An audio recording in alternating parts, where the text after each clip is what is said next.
طارق پیا شاہ طارق پیا شاہ المورجب چل رہا ہے، اور حضرت خواجہ خواجگان خواجہ معین الدین چشتی سنجری اجمیری رحمۃ اللہ تعالی علیہ کا عرس بھی ہے، چل رہا ہے اس میں، اور 6 رجب آپ کی تاریخ وصال بھی ہے۔ آپ عالم اسلام کے بڑے جلیل القدر اولیاء اللہ میں شمار ہوتا ہے کہ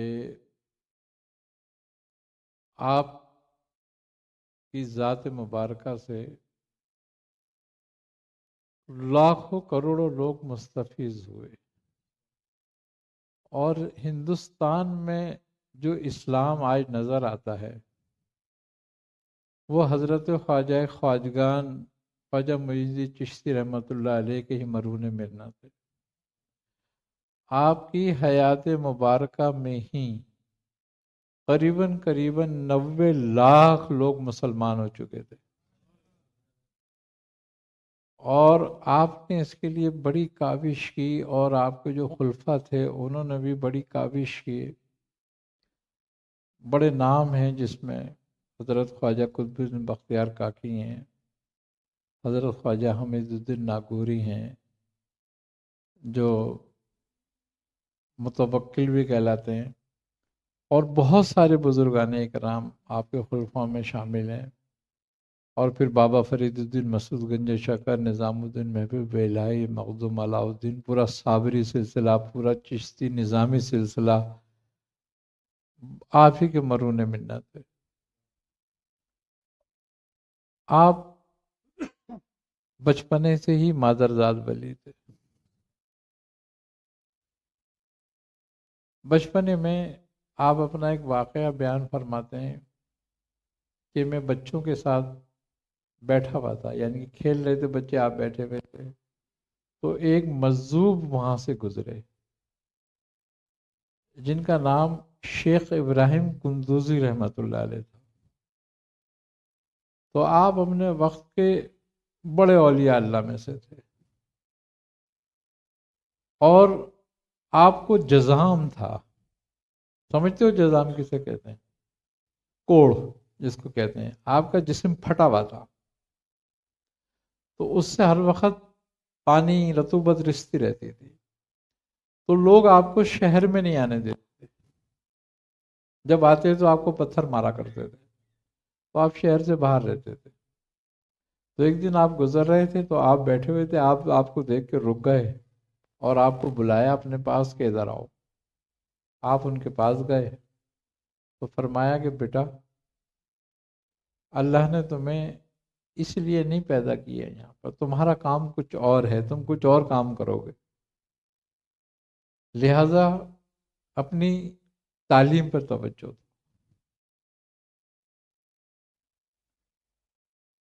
تو اس کے بعد آپ جو تھے علوم ظاہری حاصل کرنے میں لگ گئے۔ اکثر و بیشتر آپ سے ملاقات آپ کی ہوتی رہتی تھی۔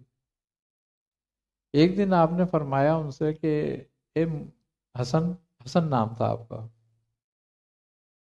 تو ایک روٹی کا ٹکڑا آپ نے اپنے اس میں سے نکالا، تھیلے میں سے جو سوکھا ہوا تھا، اور فرمایا کہ لو اس کو تناول کرو، کھا لو اس کو۔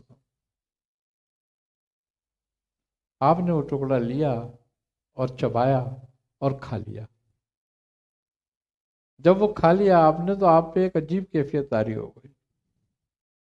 آپ نے فرمایا کہ اے حسن، میرے پاس تمہارا جتنا حصہ تھا میں نے تمہیں دے دیا، اب اللہ تمہارے پہ دروازے کھول دے گا۔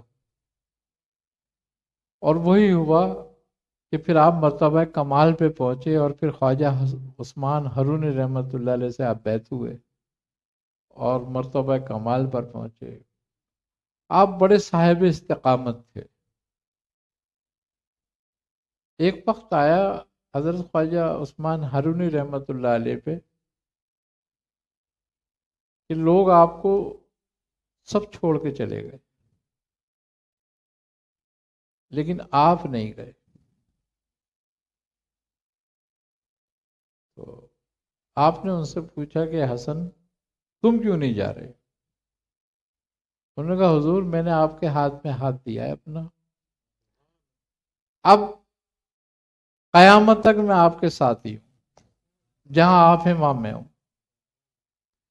تو آپ نے آپ کو بڑا شفقت فرمائی، اپنے گلے لگایا اور فرمایا کہ چلو ہم حج پہ چلتے.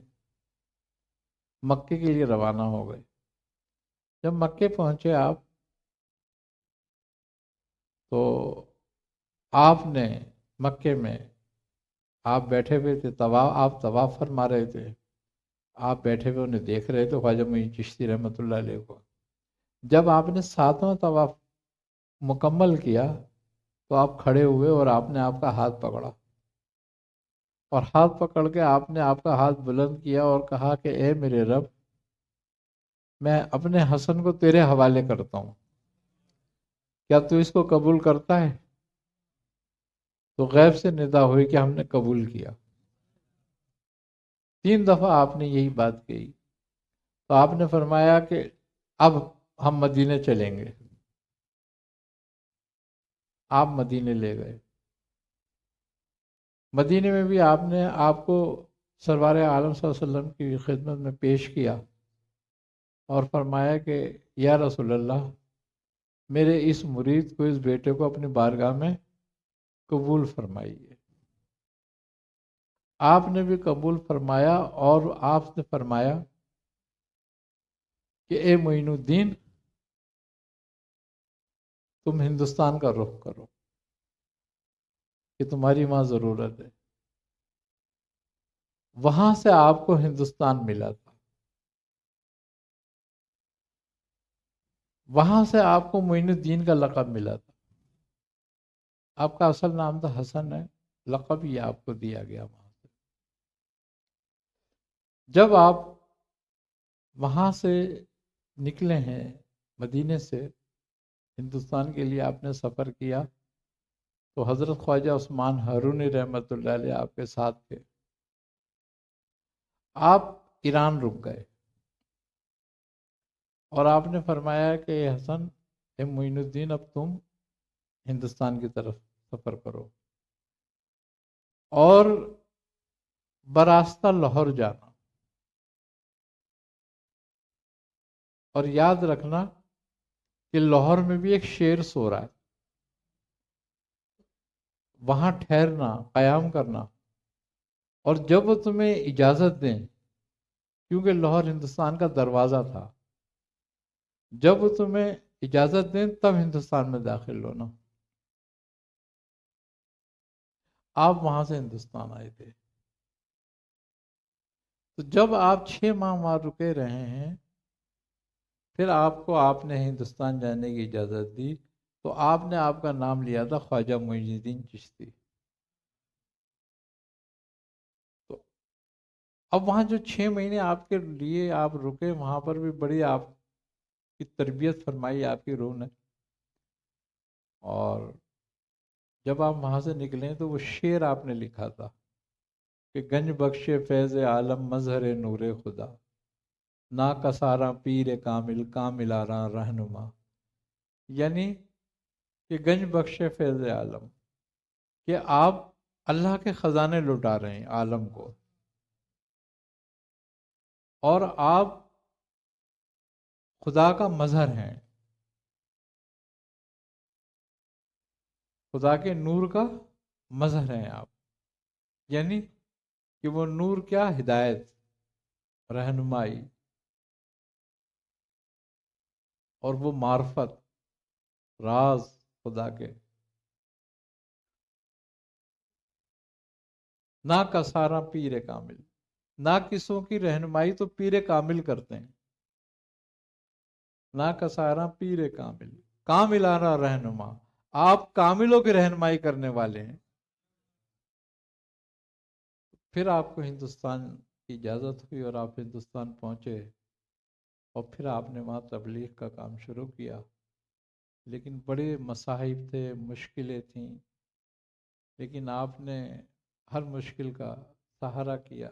وہ سامنا کیا، اور اللہ تبارک و تعالی اور رسول خدا صلی اللہ علیہ وسلم کی تائید آپ کو حاصل تھی، آپ کامیاب و کامران ہوئے، اور آپ ہی نے سلطان محمد غوری کو دعوت دی تھی ہندوستان آنے کی۔ آپ 3 دن تک اس کے خواب میں آتے رہے، آپ خواب میں آتے اور اس سے کہتے کہ اے محمد غوری، ہندوستان پہ لشکر کشی کرو، میں نے ہندوستان تمہیں دے دیا ہے۔ تو ایک دن، تیسرا دن تھا آپ کو یہ خواب دیکھتے ہوئے، آپ نے فرمایا کہ وہاں کا جو راجا ہے پرتھوی راج، وہ بہت طاقتور ہے اور بڑا لشکر رکھتا ہے۔ آپ نے فرمایا کہ میں نے اسے زندہ تجھے گرفتار کر کے دے دیا،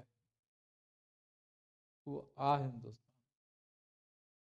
تو پھر آپ ہندوستان آئے اور آپ نے راجہ پرتھوی راج کو شکست دی اور ہندوستان پہ اسلام کا پرچم لہرایا، اور پھر ہندوستان جو تھا اسلام کا ایک قلعہ بن گیا، گہوارہ بن گیا، اور پھر وہاں پر ایک بڑی تبلیغ شروع ہوئی جو آج تک، پھر مغل بادشاہوں نے حکومت کری، مختلف پھر مسلمانی بادشاہ آتے رہے، آخری فرمان روا پھر بہادر شاہ ظفر تھے جن سے انگریزوں نے لیا۔